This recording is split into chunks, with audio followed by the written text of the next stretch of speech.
morning everyone. Today we are presenting a short skit on harmony. Harmony means living together with love, respect and understanding even when we are different. I am the best at drawing. Nobody can draw better than me. Oh really? I am best at singing. Drawing is not everything.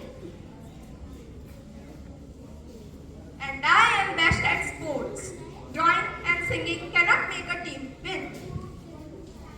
Why are you all arguing? We are classmates and friends. But we are all different. How can we work together? That is exactly what harmony means. Look at the colors of the rainbow. They are all different but together they make something beautiful. So, being different is not a problem.